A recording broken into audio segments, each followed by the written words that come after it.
Hi, this is Louise and welcome to this week's short. What I'm going to be talking about today and exploring together is whether you are an intrapreneur or a social entrepreneur. Now, what has that got to do with anything? Well, as we are now progressing in terms of building what I call the new economy, and what the new economy is a place where we are integrating for profit and for impact. Before, we used to have those two worlds separate. But what's emerging is that we need to create business at a completely different level, which I call for purpose business or purpose-led business.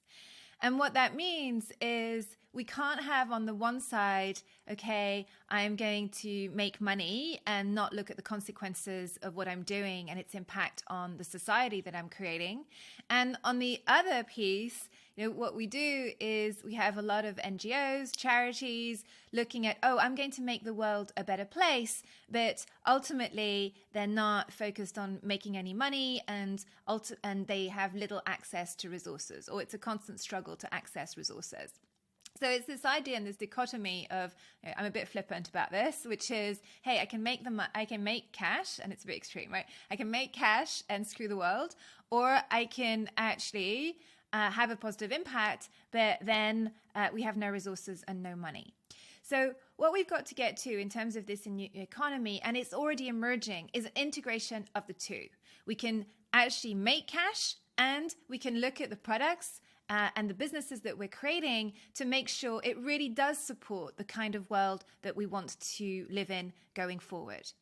And you're seeing that a lot in the new businesses that are emerging around sustainability, regenerative businesses, or circular economy. So there's a whole kind of new world that's emerging around that. What's also happening is those concepts are getting integrated in terms of large organizations, so existing businesses.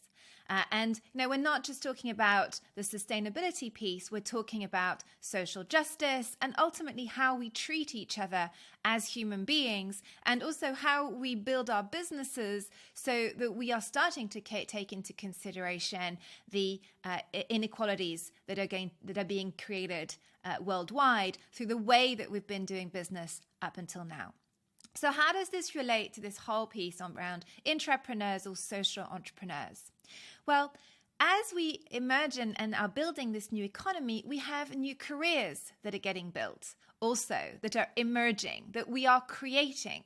Because we can't have that all the old roles automatically will enable us to build the next level world that we want to live in, or the next level businesses that we want to be operating. Now, it's not about just getting rid of everything. It's about creating new roles, yes, and also it's about up-leveling existing roles. And as such, there's a huge opportunity, because what I'm seeing is a lot of people being really hungry to have a positive impact.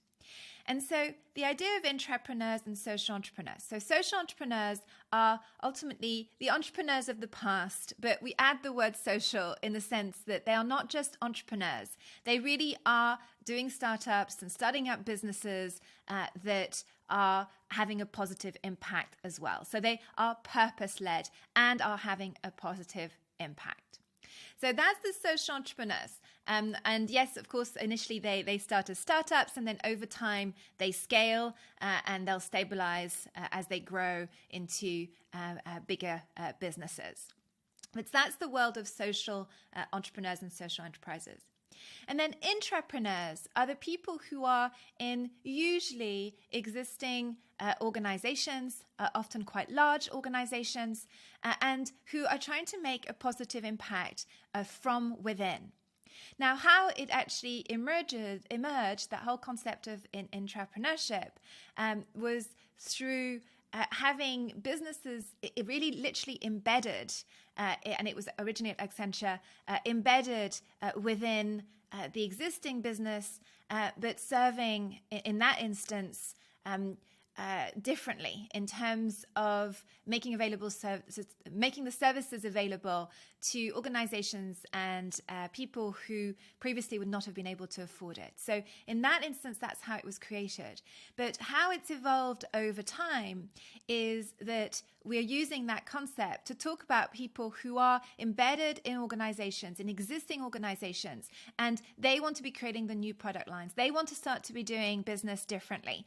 And what's happening is they're being these actors of change in the sense that they are purpose-led, they are focusing on having a positive impact, and they're bringing massive change and transformation from within organizations. Because the idea is we're not all entrepreneurs. You know, when I first started this whole area, the focus was a lot on the shift to the new economy being driven by social entrepreneurs. So we would be creating all these new businesses and then scaling them up over time, and from there be building that new economy. Now, that movement has been really successful, but the reality is it's not enough. We also now need people in large organizations that are up-leveling, upgrading the way that we do business in those organizations. And that's a kind of extra speedy way for us to reach scale. And it needs both. And what I'm seeing is also some large organizations, and especially driven by the intrapreneurs who want to bring change, partnering or buying in social enterprises to speed up that scaling. So it becomes also a partnership between intrapreneurs and social entrepreneurs. So the question for you is, where are you at? Are you more of an intrapreneur, or are you more of a social entrepreneur? So is your yearning that you really want to set up your own thing, and you have this idea, this magical idea, very much purpose-led, and you want to go down that path of setting up your own business that has a positive impact? Now, interestingly, there was a point where you may have set up a business, if you wanted to go down that road, that was simply not for profit. But I want you to really hear that there is this opportunity here, which is I can create a business that is making a profit and also is having a positive impact. You'll need to be a lot more creative because you'll be one of the pioneers, because we're just still trying to work out how that works. Because so much in the past, it's been, hey, you set up your business, you usually set it up as a not-for-profit. And so ultimately, you're not looking at how to build a for-profit business that also scales over time. So that's kind of one piece. Or the other piece is, are you more the person who wants to be staying in an organization, but that's what you want to be bringing change in that organization? And engaging others, and you'll still need to step up massively in terms of your ability to lead yourself, but also to lead others in order to be able to catalyze that change. And that is another aspect. And I wanted to share that because I see a lot of people think, oh God, if I want to have a positive impact, I just automatically need to leave the organizations that I've been in. And in my world, actually, there's a chance that you could create something that works for you where you are. I know it's not always possible. You might be in a toxic environment. I get it. But in my experience, there's a lot more scope if we're having a different level of conversation and we're willing to have a different level of conversation to be able to become that intrapreneur internally. So let me know, are you more of an intrapreneur or a social entrepreneur?